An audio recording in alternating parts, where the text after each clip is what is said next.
Hey, what is the date today? 4th of April, year of our Lord 2023. I'm Jim Munchback, and we are about to start another lecture in personal finance at the University of Houston at the Bauer College of Business. So today we're going to talk about the perfect investment strategies.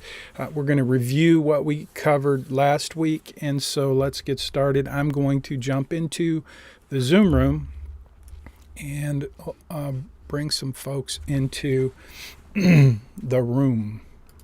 Here we go. Okay, welcome aboard to the Zoom room. Hey, if you would, please let me know you can hear me. I'm looking at the chat right now and hoping you can hear me. Christian, can you hear me? Hope you're doing good. Orlando, welcome. Let's see. Connecting to audio. Thank you, Christian. I appreciate that. Okay, we're going to get started here pretty quick. We'll give everybody a couple minutes. I'm a little early, apparently. So if you guys have any questions, now's a good time to pop them into the chat box. Otherwise, we will just play around with some backgrounds until we get started. Let's see. Today is at the beach. The beach. What do you think about the beach? When will the assignment 9 grades be posted? That's a great question, Christian. I was out of town last week, moving actually, and so I haven't graded anything from last week. But today, by the end of the day, by 5 o'clock, they will be posted. In fact, I think if you check, Christian, if you wouldn't mind, please do check to see. I believe that the assignment for next week has not yet been posted, and I'll do that as well today. Wanted to first just... Well, we're going to do a review, so we'll do a review of the assignment that you will be doing this week. But yeah, sorry, I haven't gotten those graded yet. I usually get them graded, over the weekend, the early ones. So if you submitted your assignment early, you will still get those extra points. Okay, yeah, it's not yet posted. Sorry, I'm running behind. We were living at Stephen F. Austin State Park. My wife is a park host there, and I've been trying to work back and forth, and we completed her assignment. So Friday we were moving our RV to a storage unit, and I just recovered over the weekend. It was a lot of work Friday, so sorry about that. Hope you're doing good. Any other questions, comments? Okay, let's see. It's still a little early. So today we're going to pick up a little review from last week and then move forward into the 4 investment strategies that we talked about. And these were posted in Money Study Groups. So you have hopefully been spending a little time thinking about and reading about and learning about investments and basics related to investing. In order to really take advantage of today's lesson, you kind of have to have a basic understanding of a few essential elements of investing. So for those of you who are here, if you would, and by the way, if you're not here, if you're watching on Facebook or YouTube, welcome. Welcome if you're watching on Facebook or YouTube. I think Facebook or YouTube, rather, probably YouTube is more popular at this point than even the Zoom meeting, because the Zoom platform degrades the video so much. If you're watching on YouTube, you actually get a higher quality picture. So I'm getting lots and lots of comments from YouTube, and if you're watching on YouTube, then please continue to interact with the little comments below, and don't forget to like the video and subscribe to the channel so that you get notified. If you hit the little bell, by the way, on YouTube, you will get these crazy little notifications. The bell will go off every time we do a live stream or we post new content to the channel. And I'm hoping that you will kind of stay connected with me after you graduate. So feel free to do that. Here's my first question, though. I'm curious about what's your experience, good and bad, with investing? So have you invested any money in anything? Are you finding the idea of investing something that makes you interested, or does it make you anxious? Just tell me a little bit about your experience with investing. And if you have no experience, then tell me how you're feeling about learning how to invest. So that's typically, investment is like the most popular topic in this course. Introduction to Personal Finance. We cover a lot of information. And one of the things we try to cover somewhat thoroughly is investment management, investment planning, investing in general. And so to do that, I really focus on five ideas mainly. There's so much more to learn, and you really need to understand certain things like asset classes if you're going to take advantage of these investment strategies that I'm going to teach you. But the five things it starts with the perfect investment. And as you will recall, we will review that today, but that's your 401k, your company matched 401k. It's like the number one thing that I hope when you finish this course, you will be prepared to do on day one when you get that dream job, is to know exactly what to do to take advantage of your company 401k and the match that is provided by your employer. So we'll go over that a little bit today. But then I also want to teach you 4 investment strategies that are pretty basic. So it is time to get started. I'm going to go ahead and get started. And I've posted this at missionalmoney.com. It's also going to be posted in Money Study Group. It's just a review. This is a review. I did add a table of contents to this post, but and there's the table of contents. So I won't go over all of that. I just want you to know it's available so you can read up. If you're feeling at all like you are not really comfortable with a 401k employer matching program, this post is just designed to help you get up to speed. Also included in this one, an example with a little bit of math. So let me show you that. I'm just going to scroll down. And again, I think hopefully we stuck to the same example that we used last week. The example was very simple. If you missed it, hopefully you didn't, but if you did, the example we used last week was a student who graduates and gets their dream job. And we made the assumption that the employee was earning $100,000 a year. Now, that may seem like a lot of money, and it is, I think, a lot of money. It's certainly more money than I ever made after graduating from college. Although I got to tell you a story real quick. When I first did this assignment, your job was and is to do a little research to figure out how much would you make if you got your dream job. And I remember one of the first papers I graded, it was a student she was a really good student, and she always turned her assignments in early, and she spoke like 3 different languages. She was really a cool person.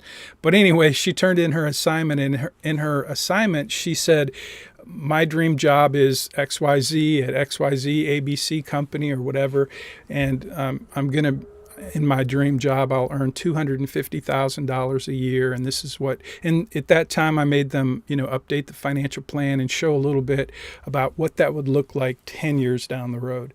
And the numbers were staggering; they were just ridiculous, and for a college graduate. And so I pushed back and gave her a little deduction and said, let's take another stab at that. Well, come to find out, she already had the job and she was making $250,000 a year. Apparently, she had some very specific skills that involved communication and languages and international roles. So anyway, I have no idea what's reasonable or not in terms of that dream job that you might get. I do know that if you're graduating from a business college, the Bauer College of Business, your chances of getting a job that pays much better than graduating from a no-name college with, a degree in basket weaving or even education. I graduated with a degree in education, and you just don't get paid a lot in a lot of those fields. So in this example, you're making $100,000 and you're working for a company that gives you an 8% match. So I've kind of spelled that out. And I included some math here, and this is based on a 7% growth rate. So, and that assumes that you're making your contribution every year. And remember, the key to taking advantage of the perfect investment is you have to know what is your company match. In this case, it's 8%. So in this case, you are contributing 8% of your salary. Every 2 weeks you get paid, and it comes right out of your check and goes right into your 401k account. And in that scenario, you've made sure that you know how much you're going to need to contribute so that you equal $8,000 a year coming out of your paycheck going into your 401k. That's what the example was last week. So all I've done here is taken that example and added a little bit of math because I wanted to just show you with only 7% annual growth, which, some years you're going to have 7%, some years you're going to have 20%, some years you're going to have negative 3%.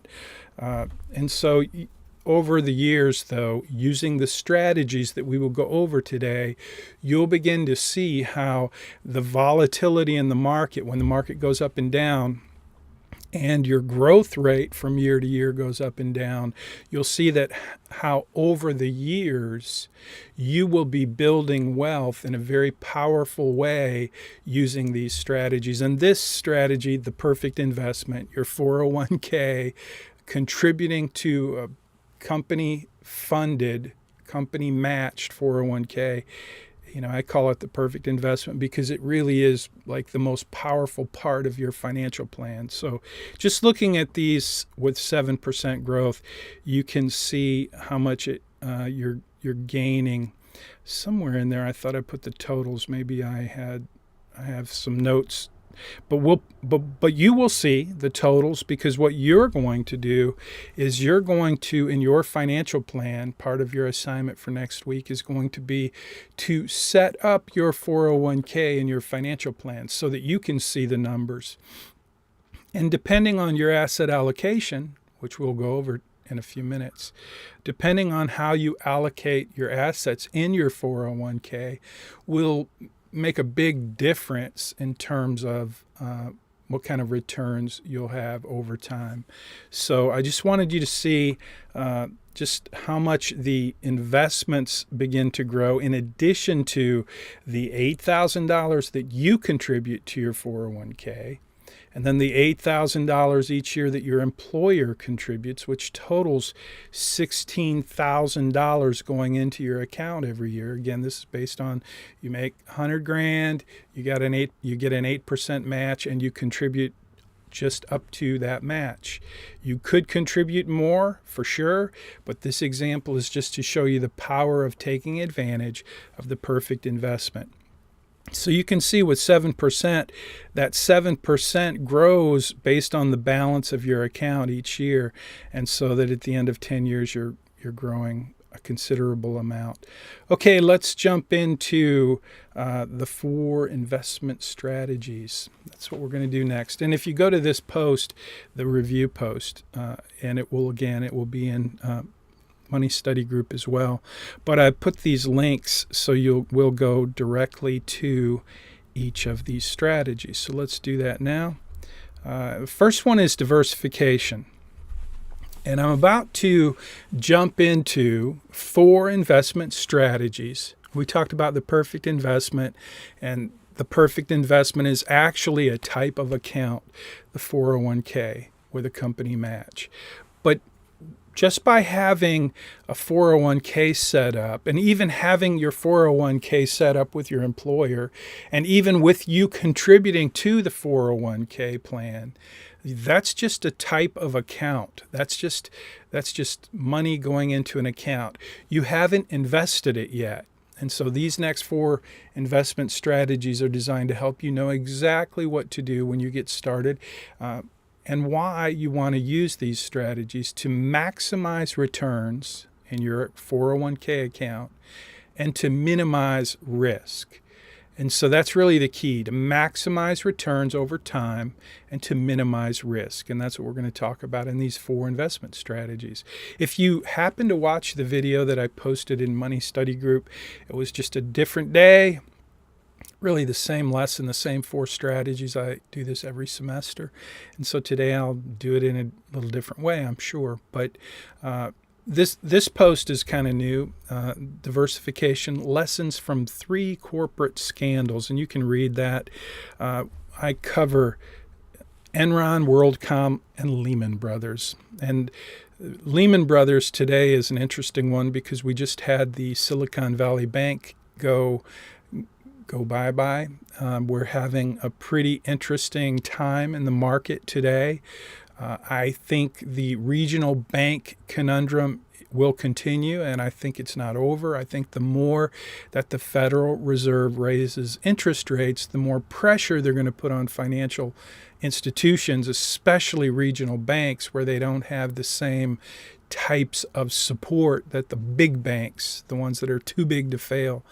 So I won't get into that today, but I just thought it would be interesting to remind us that when it comes to diversification, one of the things that's critical is to not put all of your eggs in one basket. That's really the idea of diversification. And these 3 scandals, 3 catastrophes, Lehman Brothers, if you dig into the story of what happened at Lehman Brothers, you'll see that it was kind of a scandal. Not kind of, it was greed taking over common sense in terms of risk management, just like in Silicon Valley Bank. The way that bank was run was criminal. And the bailout that they got should have been criminal, in my opinion. But anyway, Enron, different story. I had a couple of clients who worked for Enron. And so I always tell the story about Enron when I'm talking about risk, when I'm talking about diversification in the context of risk. And somewhere we have a picture of Enron. It's an old picture I grabbed on Mr. Google, gave me that one. But Enron was a company that made a lot of money. In 2001, they filed for bankruptcy. I always wonder if that's the right date. It doesn't seem like it was that long ago, but apparently, yeah.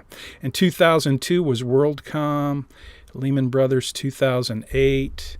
So these were companies that if you had too much of your money in any of these companies, you would have had an experience like one of my clients had at Enron. This client actually, Bill was his name, he worked for Enron. He was a middle manager, and he put all of his 401k money into Enron stock. And then when Enron started to fail, the leaders of Enron came and had a big meeting with the employees, and they just pronounced that there has never been a better time to invest in Enron. They knew that the company was about to collapse, and they were in the last stages of being found out, really, the way they were cooking the books. But anyway, they went to their employees and they basically said, you should continue to invest in Enron. And Bill believed them, and he did that. He continued to put, everything he had into Enron stock, because now, after watching his 401k grow to $1 million and then drop a lot, he thought he had this opportunity to take advantage of that lower price, and he believed that his Enron stock would go back to the all-time highs that it was before. And so it was greed and a lack of diversification that caused Bill to go through one of the most anxious seasons of his life, and he ended up experiencing a heart attack and dying. And so I was working with his wife, who had never worked. She needed help with her financial plan. She didn't really have a financial plan because Bill took care of all of that. She had no skills in terms of work. She ended up working as a teacher's aide with really no skills, just basically being a daytime babysitter with, supervision from a teacher. And she had to live and continue living in spite of the fact that she didn't have any nest egg. It just evaporated with Enron. And so that story, knowing her, working with her, experiencing the pain that she went through, not just losing her husband, but being left without anything. They were broke. She was broke. And it was because they didn't diversify. They had all of their investments. And one of the things I want you to just think about as you prepare to go out into the workforce and get a job, when you start working for a company, the folks at that company are going to want to convince you that they're the best of breed. They're the best company in the business, especially in their business. And that may be true. And that may be a good reason for you to invest in your company stock. But what I want you to be careful about is not to invest too much in your company stock. And so, you're going to be offered lots of ways to invest. You're going to be incentivized to invest in your company stock. And I'm not saying that's bad. I'm not saying you shouldn't do it. I am saying don't put all of your 401k in your company stock. In fact, you should limit it to somewhere around 10 to 15%, in my opinion. But do some research. Make sure you're not putting too much money in your company stock like Bill did. Now, another story from Enron is a lady who became a client. Her name was Andrea, and she was a middle manager as well. But she did it a little differently. Instead of putting all of her money in Enron stock in her 401k, she diversified. She just did it the way most people should invest. And she did this before she met me. By the time she met me, she had a significant amount of money she had saved in her 401k and other investments. But she was smart. She was a middle manager at Enron, and when that collapsed, she moved on to another career, and she was able to roll over her 401k, and I helped her manage that in a way that continued to give her some pretty good returns over the years. So the point is diversification. The one story I always tell is the story of Enron. Today in this post, there's a few more stories. So if you don't know about these companies, they're kind of interesting to read about. But mostly what I want you to do is just be aware that one of the most important investment strategies you need to be aware of is the simplest, most basic investment strategy of all. It's diversification. It just means basically don't put too much in any one thing. Okay, so let's jump into the next one. Asset allocation is hands down the most important investment strategy you will ever need to understand. And as I said, I'm going to go ahead and click on the link. It should take me to that post, asset allocation. As I said at the beginning, if you don't understand asset classes, if you don't understand the difference between a large cap stock and a small cap stock, an international company stock, a bond, a U.S. government bond or a corporate bond, a high quality corporate bond versus a junk bond, if you don't know the difference between these basic asset classes, then you're not going to be able to really understand or appreciate the power of asset allocation. So I want you to just, there's tons of information out there, but I posted quite a bit of information in Money Study Group, and your job this week was to review some of that. There was a quiz. The quiz, though, is really not that complex. It's not that challenging, and so you're not. I don't expect you to become an expert in investing or even in asset allocation. I don't even expect you to become an expert in asset classes. But what I do expect, what I do hope, what I do want is for you to understand asset classes sufficiently so that when you look at your 401k options, when it comes time, when you sit down with HR, not only are you going to have to know how much will you contribute to your 401k, but you're also going to want to know how much am I going to contribute to my 401k so that I don't miss out on $1 of the company match. That's number one. And you probably should invest more than just enough to get the company match, but I want to make sure that you at least contribute enough to your 401k so that you get the full company match, and you need to know how to do that, and that's what we talked about last week. That is the perfect investment. But in addition to that, when you sit down with HR and you make that decision, that commitment to invest in your 401k, the next step is they're going to ask you, okay, how do you want that investment? How do you want those 401k contributions to be invested? Okay, do you understand the difference? It starts out, it's just a type of account. You're putting money into this account, a 401k, but then you have to, looks like there's some folks in the waiting room. Let me see if I can fix that. Sorry, thank you, Orlando, for telling me that. Let me see if I can admit. Okay. Welcome those of you who are in the waiting room. I'm going to give you a minute. So sorry about that. Maritza, welcome. I'm so sorry you guys were stuck in the waiting room. It didn't pop up on my screen. Let's see. Okay, I've admitted everyone who was in the waiting room. Okay, thank you, Orlando, for that reminder. I really appreciate that. Welcome aboard, you guys. I see some are still connecting. Hi, Maritza, Raj, Maria. I'm so sorry you guys got stuck in the waiting room. Welcome aboard. We're talking about investment strategies. We reviewed and by the way, this is being posted in the YouTube playlist, so you can go back and watch the beginning, pick up anything that you missed in the YouTube playlist. And you could even hit whenever I watch YouTube, I always do it at twice the speed. So my assumption, my belief, I am pretty sure you can listen twice as fast as I can talk, even more than that. So feel free to do that. Go to the YouTube playlist and pick up what you missed.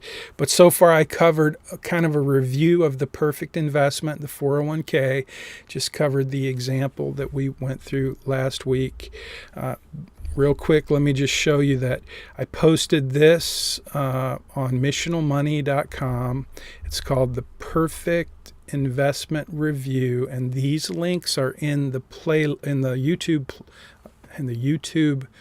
video. These links are in the comments section. So if you go to the video, you'll see these links, and they will also be in Money Study Group. But in reviewing the 401k, I added a little bit of numbers here just to show you what happens if it grows at 7%. So you may want to go check that out. And then also here are the 4 links. So we've already talked about diversification. If you click on that, you'll see what we just talked about. And I really highlighted a story of Enron. So let me go back. And now we're jumping into asset allocation. And I was basically saying that you won't really be able to appreciate the power of asset allocation especially in your 401k, if you don't have a basic idea and understanding of asset classes.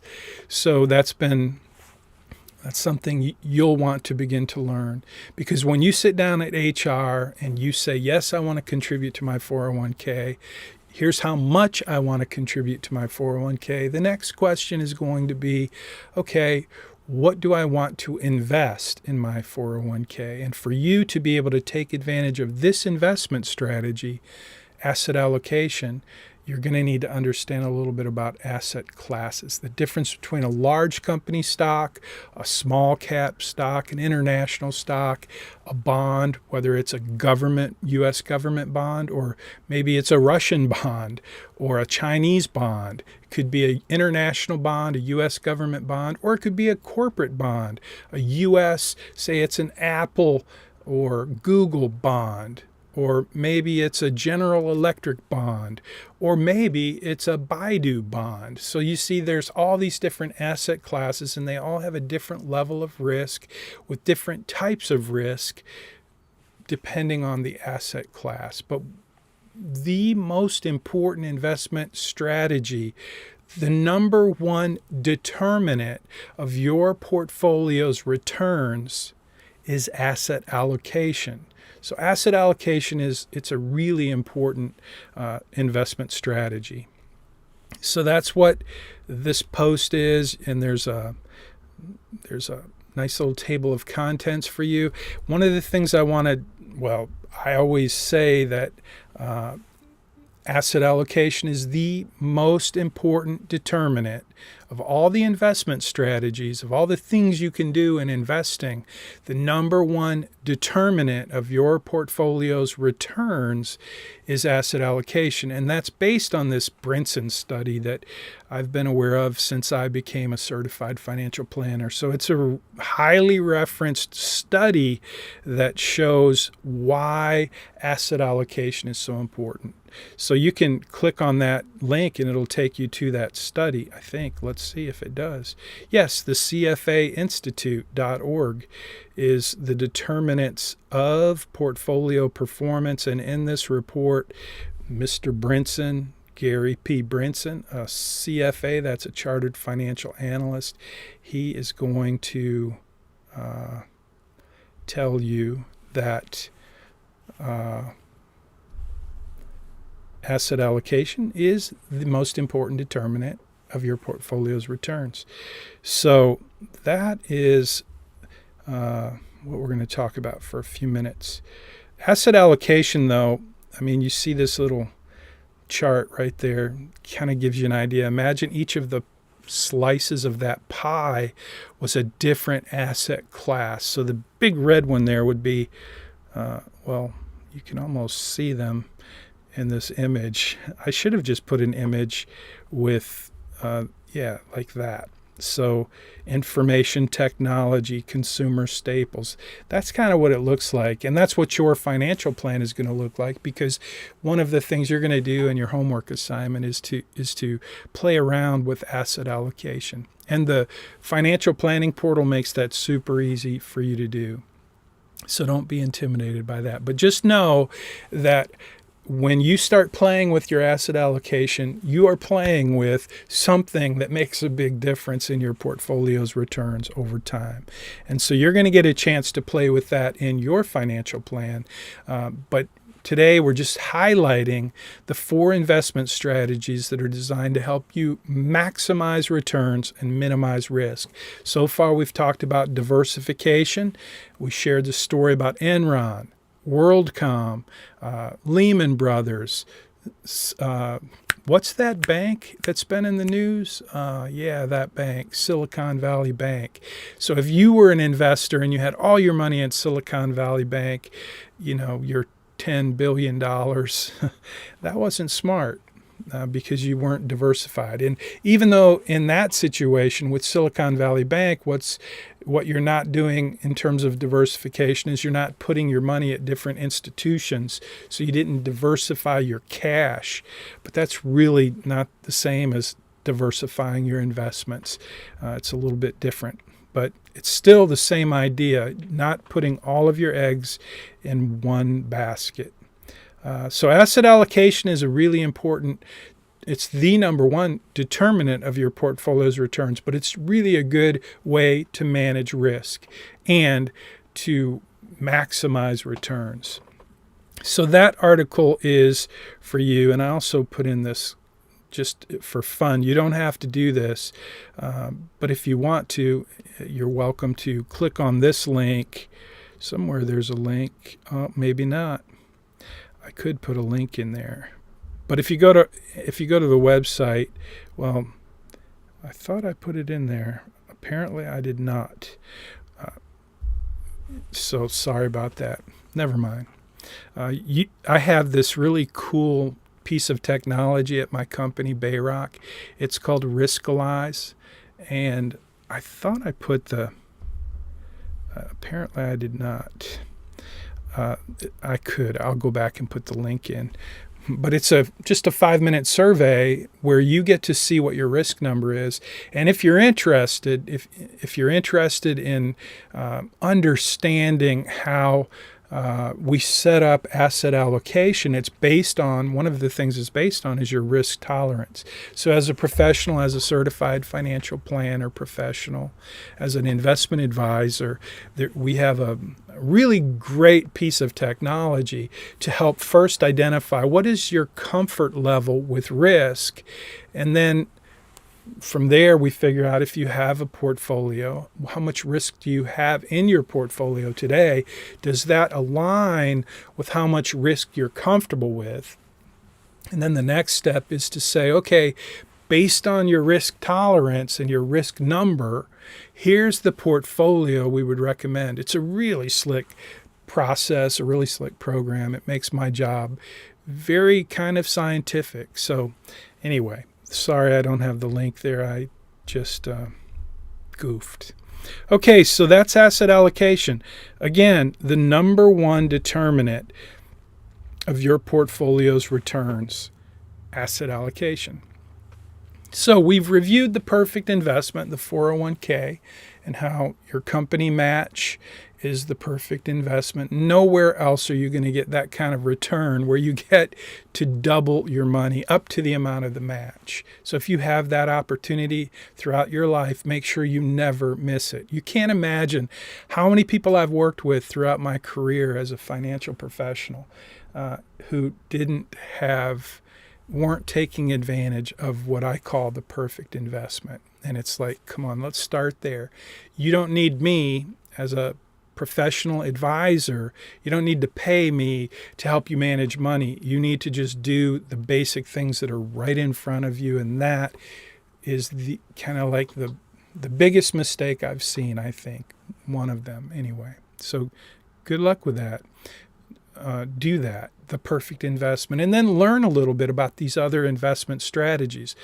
I promise you they're not complicated. They're not difficult.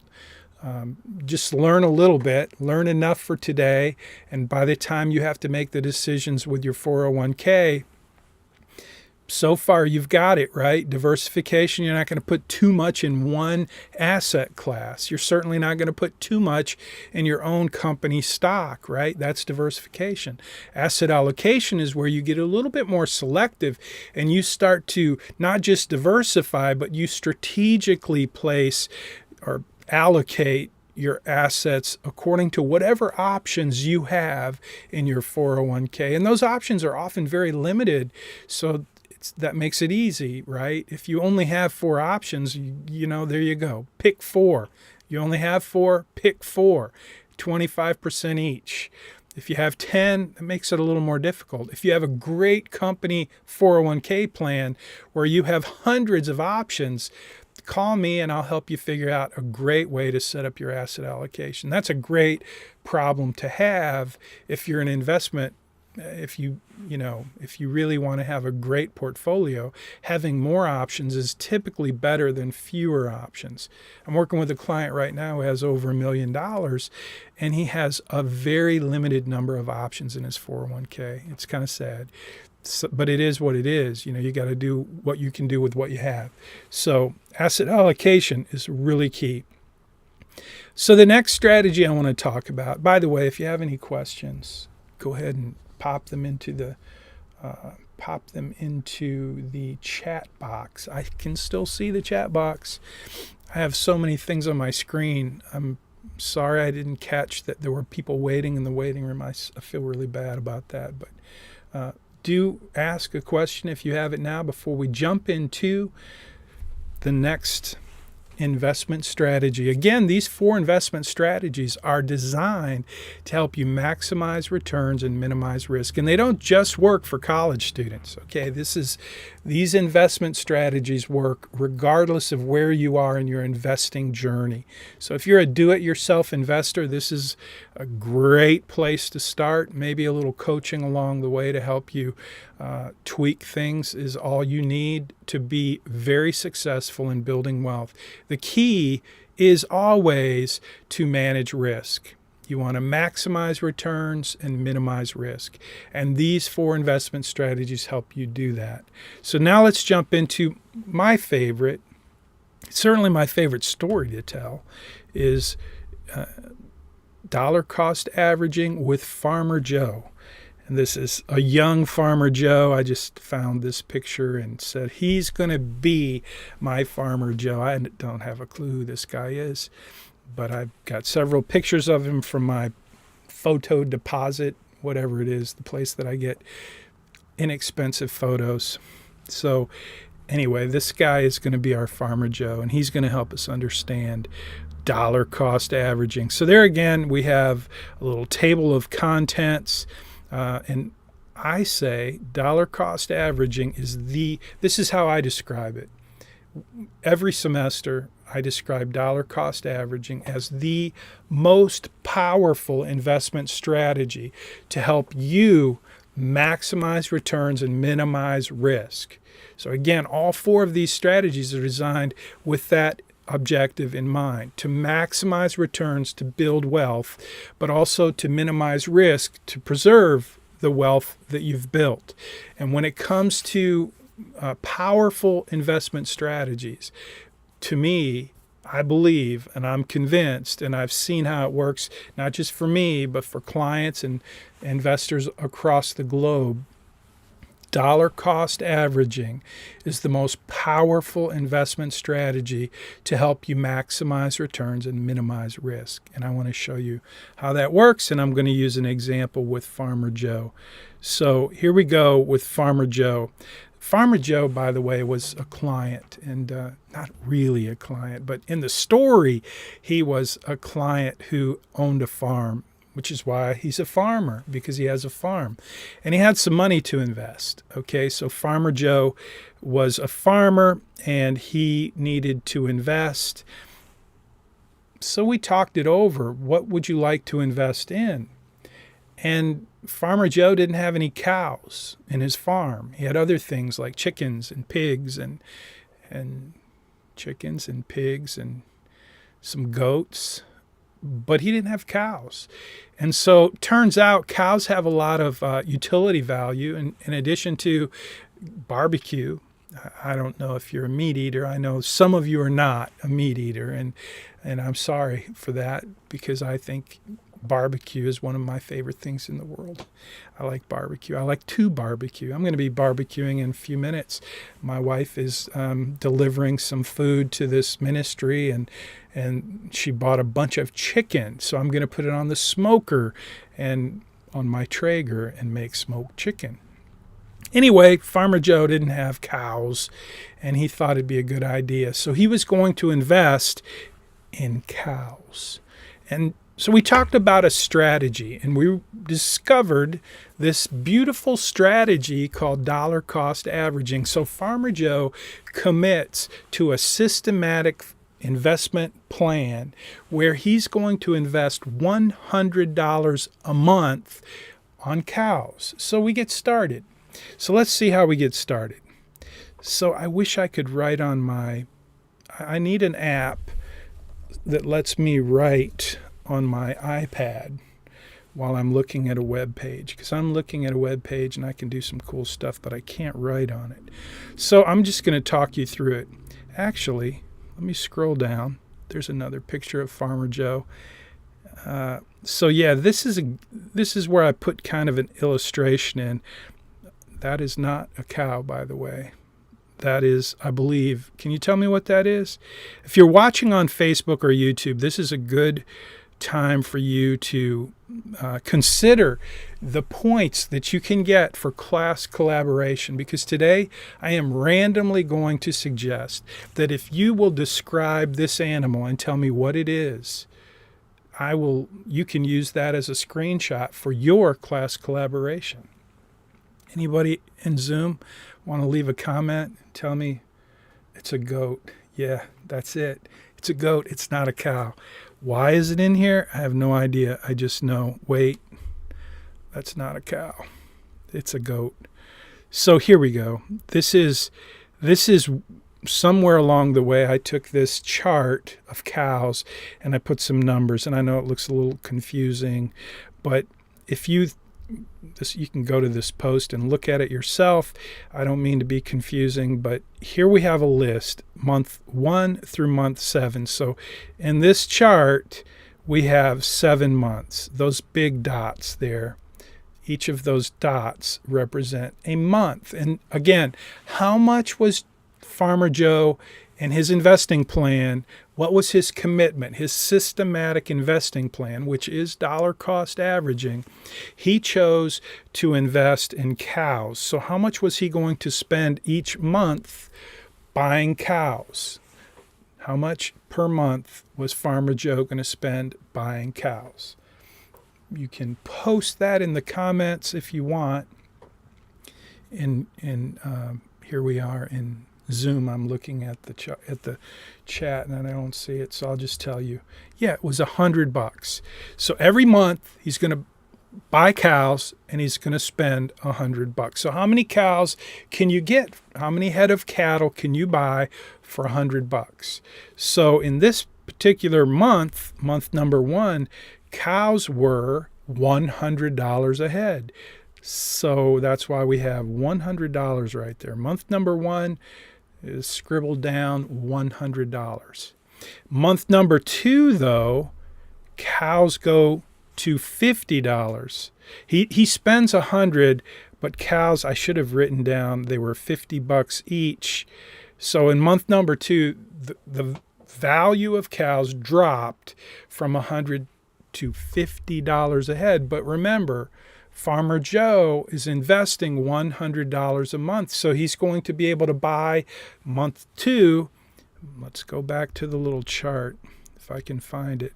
Month 2, they're $50 per cow, so he gets 2 cows in month number 2.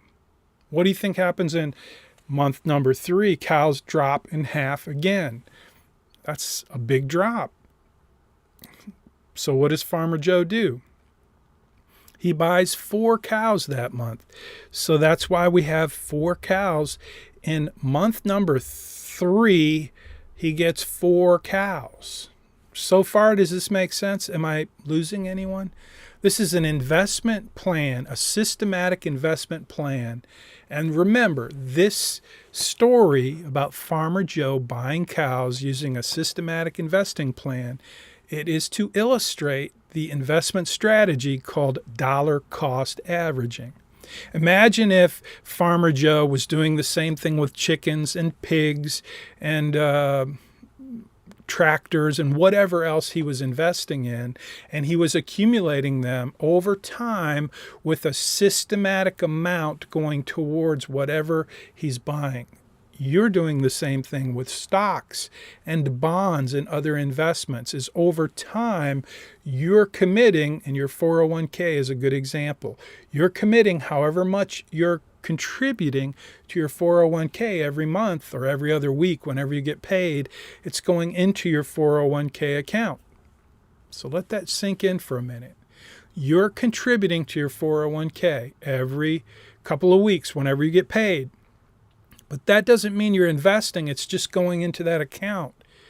But remember, you sat down with HR and you said, okay, here's how I want to allocate my distributions, or how I want to allocate my portfolio, so that every time you put money into your account, your 401k goes out and buys In this case, we're talking about cows. In your case, maybe you're buying a little bit of the S&P 500, the large cap U.S. stocks, and you're buying also a little bit of those small cap stocks.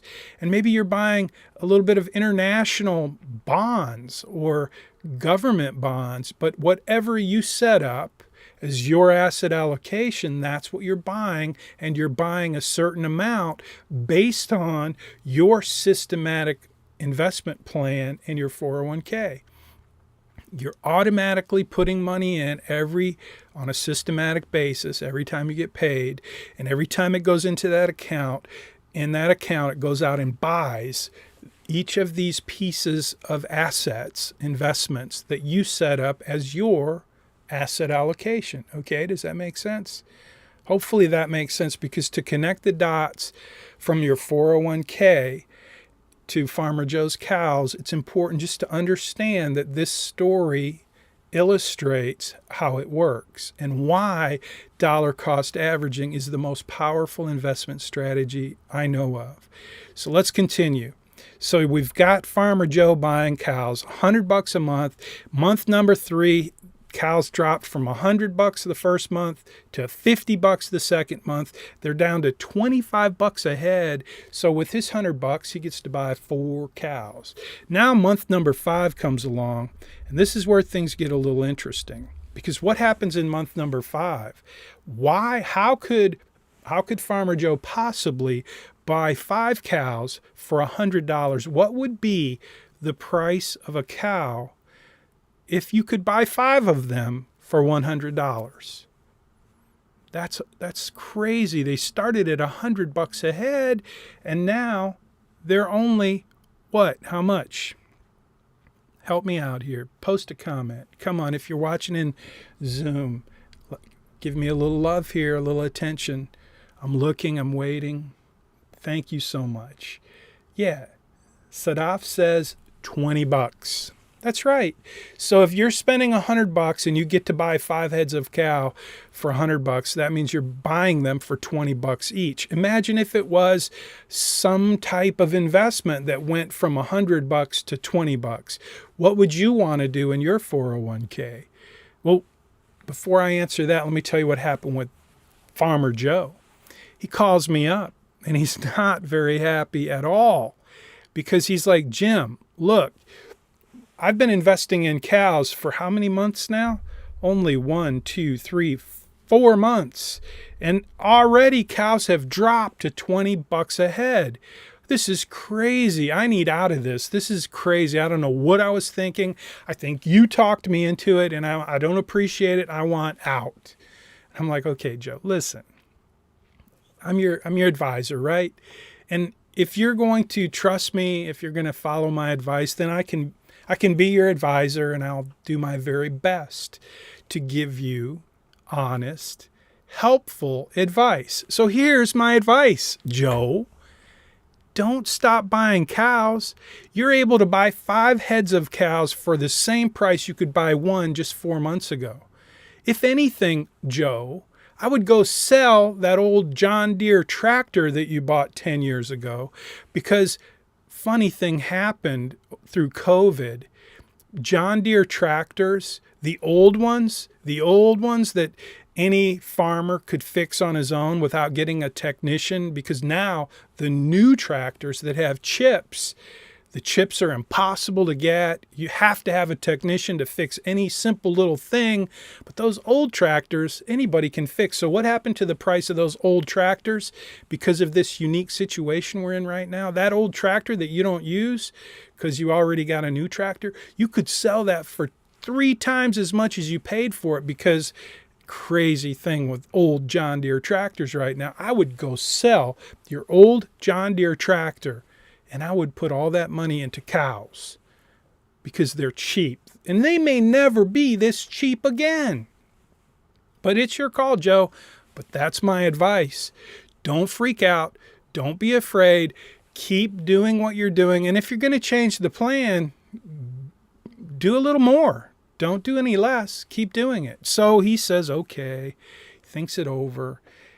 He trusts me one more time, which I'm glad he did. And he turned out to be glad he did too, because the next month, the price of cows went back up to $25 a head. So the next month, month number 5, like we see here, month number 5, he's able to buy 4 cows. Again, just like he was able to do in month number 3. And then in month number 6, cows go back to $50 a head and he's down to buying only 2. So that's what we got in the picture. Month number 6, he's only able to buy 2 because they're $50 a head. This same thing that happens with investments. They go up, they go down. If you have a systematic plan, which you will in your 401k, and you have it spread out over different asset classes, each of those asset classes are going up and down all the time. And you're able to buy more or less depending on the price. But your investment plan is systematic, just like Farmer Joe's. So anyway, the next month, you guessed it, cows are back to $100 a head. And that's when Joe says, okay, that was fun, but what happens if I just go ahead and say cows are just too volatile? Like, I don't want to go through that again. It kept me awake at night. I was stressed out. I was anxious. I was nervous. So he says, okay, what happens if I get out? So let's just look at that. Joe invested how much money over 7 months with his investment plan? You should know the answer. This is not a trick question. It's super simple. 7 months, $100 a month. Yeah, it was $700 in total with $100 each month for 7 months. And that is not a cow. So what happens then? Let's see if we have, I think I put the math in here. So how many cows did he buy by the end of the 7 months? And this is easy to do. I think I put the number here, but let's just look. If you count the cows, that's 7 months worth of cows. So let's just do that. I'm counting the cows. Month number 1, he bought 1 cow. Month number 2, 2 cows. Month number 3, he bought 4 cows. 5 cows the next month, then 4, then 2, then 1. My total comes up to be how many? How many cows did you count? You can put it in the comments if you're watching on Facebook or YouTube. How many cows did Farmer Joe buy in 7 months? He bought how many? 19. That's how many cows he bought. So if Joe decides to sell all of his cows after the month number 7, how much are cows worth today in this scenario? $100 a head. Remember, he bought his last cow for $100, so that's the market price. If he decides to sell all 19 of his cows, how much money will he have in his account? 19 times 100 is $1,900. Now, he only invested $700 to accumulate 19 cows, and then he sells all 19 cows for $100 a head. He made a profit of how much? $1,900 minus $700, which is what he invested, is a profit of $1,200. That's right, Maritza. $1,200 profit. And do you see how he did that? He used what I believe is the most powerful investment strategy of all, dollar cost averaging. Now, that's how it works, believe it or not, in your 401k or your IRA or whatever investment account that you set up on a systematic basis, where you have your assets allocated across multiple asset classes. So if you're a farmer, you're buying chickens, cows, pigs, whatever else, ducks, emu, whatever. And the value of those are going to go up and down. Sometimes you're going to make a profit. Sometimes you're going to have a loss. But in your investments are the same way. Sometimes different asset classes are going to go way up and some are going to go down. But if they go down like the cows did, you're able to buy more of them. And over time, those assets go up and they go down. So what do you do next? You've accumulated Joe decided to sell all of his cows. And that's, you know what? I told him, hey, Joe, I agree. Now's a good time to sell your cows. My advice is sell your cows, because you know, and I know that the price of cows is going to continue to go up and down, and you're just not cut out for that kind of volatility. So, either you can get comfortable with that risk, and do it over time, but either way, yeah, now's a good time to sell all your cows. And if they go back down to $20, you know how it works. Maybe we start buying cows again. I don't know. We'll talk about it then. But he sold his cows. It's a good idea. He made some money. That's what you want to do with investing. So that is dollar cost averaging. Do you have any questions about that?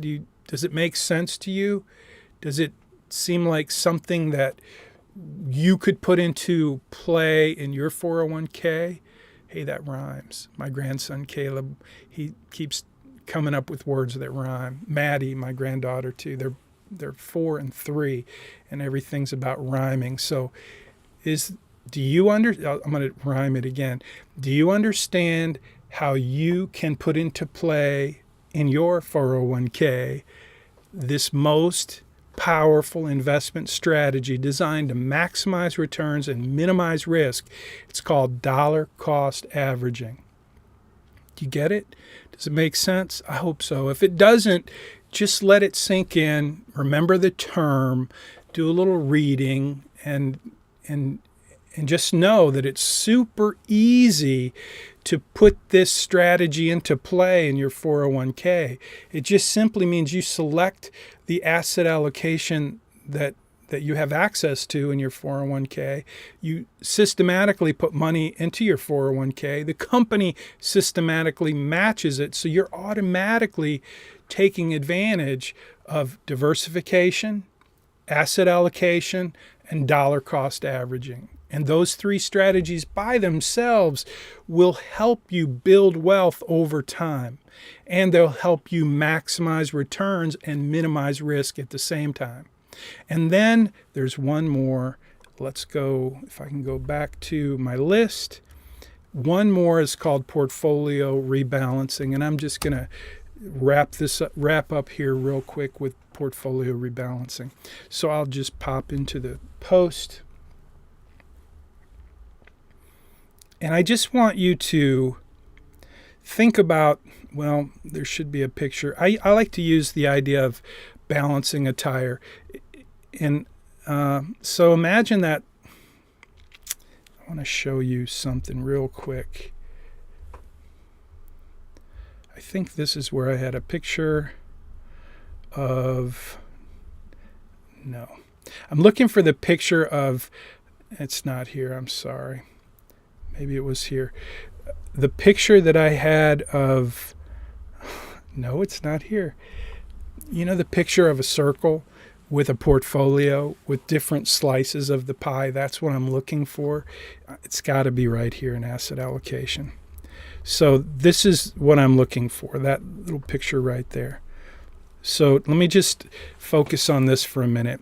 Because portfolio rebalancing, it's a very simple idea, but what it means is, remember when you started out in your 401k, let's say you had four options, large cap, small cap, international, and U.S. government bonds. That's 4 things.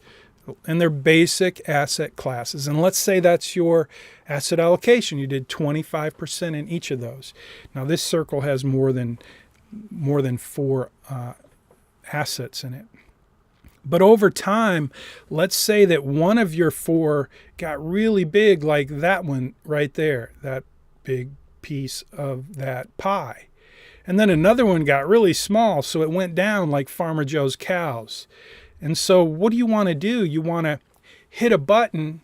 And you don't even have to hit a button. You just tell your 401k if this is available in your 401k. Sometimes it can be automatically done every 6 months, every quarter, every month. It's called portfolio rebalancing, and the name is pretty self-explanatory. You just want to rebalance your portfolio to get back to its original asset allocation. And when you do that, it's kind of like dollar cost averaging, because what you're doing is you're selling off, taking profits for the section of your portfolio that went up, and at the same time you're buying more of whatever went down. So think about Farmer Joe: cows, pigs, chickens, and ducks. And let's say his cows are, now $300 a piece, and ducks are selling for 50 cents a piece. He knows that duck soup is just a really popular thing, and he can make a lot of money by buying a lot of ducks very cheap. So he sells some of his cows to reduce it to 25% of his portfolio, and then he buys some ducks so that now he has 25% of his portfolio in ducks, while he's able to buy them at a very, very low price.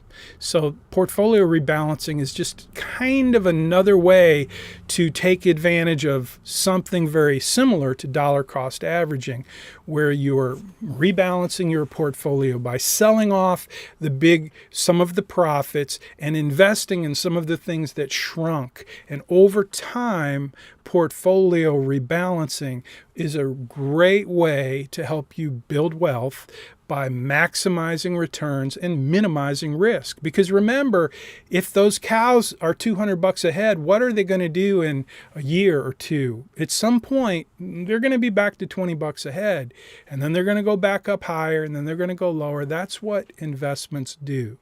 And so your job is to recognize how asset classes work up and down, and know that some asset classes go down while other asset classes go up. And so by taking advantage of portfolio rebalancing and dollar cost averaging together, you're getting to invest over time with a strategy that is specifically designed to help you maximize returns and minimize risk.